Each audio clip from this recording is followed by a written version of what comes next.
আসসালামু আলাইকুম গাইস, কেমন আছেন সবাই? আশা করছি সবাই ভালোই আছেন। আজকে মনটা আমার অনেক খারাপ, কারণ আমার একটা অনেক শখের জিনিস হারিয়ে গেছে। জানি না কেন আমার সঙ্গে এমন হয়।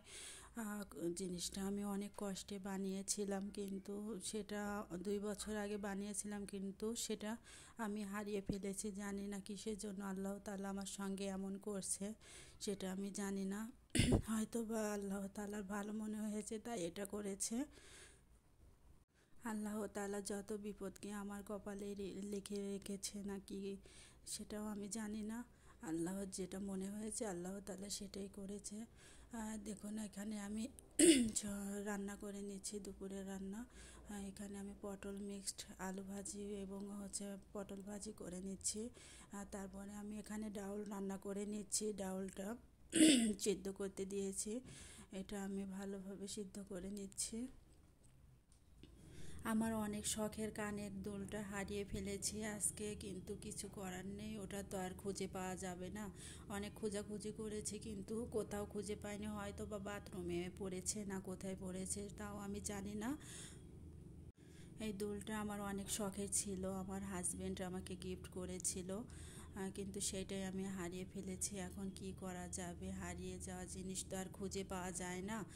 এখন আর দেখুন, আমি এখানে ডালটা বাগার দেওয়ার জন্য আমি এখানে পেঁয়াজ রসুন এগুলো আমি ভেজে নিচ্ছি, ভালোভাবে ভেজে তারপরে ডালটা দিয়ে দিব।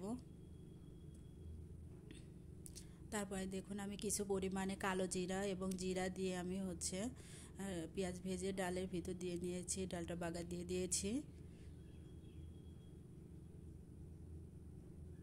তারপরে এখানে আমি ডিমটা ভেজে নিচ্ছি। আজকে আমি পটল দিয়ে ডিমটা রান্না করব, সেজন্য আমি ডিমগুলো ভেজে নিয়েছি। তারপরে পটলটা আমি ভেজে নিব। আপনারা হয়তো বা বলতে পারেন যে প্রতিদিন আপু ডিমের রেসিপি দেন কেন, কিন্তু উপায় নেই আপু, ভাইয়ারা, কারণ আমার বাসায় ফ্রিজ নেই। আমার হাজব্যান্ড প্রতিদিন বাজার করার সময় পায় না, সেহেতু আমাকে প্রায় সময়ই ডিমের রেসিপিটাই বেশি শেয়ার করতে হয়। আর আমি তো বাজার ঘাটে তেমন যাই না, সেহেতু আমি বাজার করতে পারি না। আর ফ্রিজ থাকলে সব সময় ফ্রিজে রেখে রান্না করা যায়। এখন আমাদের যেহেতু প্রতিদিন বাজার করা পসিবল না, সেহেতু ও বাসায় যা আছে আমি সেটাই রান্না করে নিচ্ছি।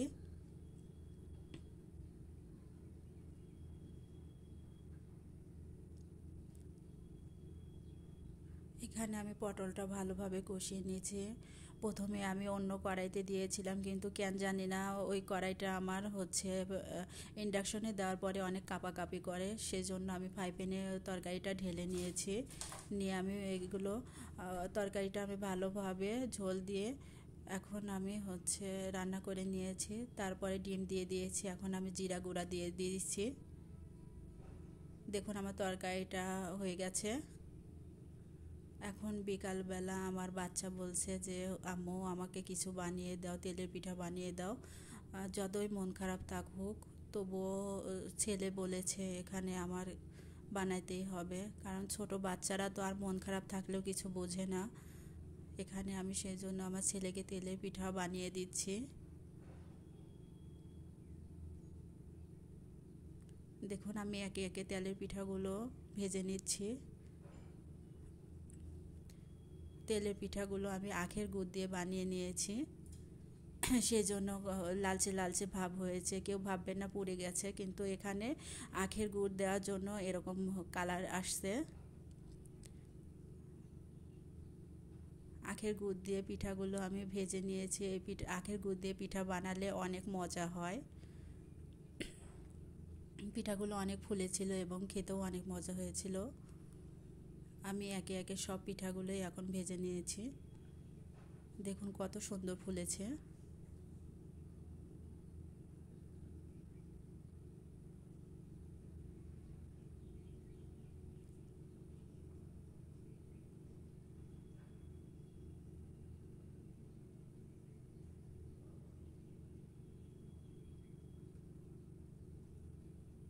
দেখুন, আমার পিঠা ভাজা কমপ্লিট হয়ে গেছে।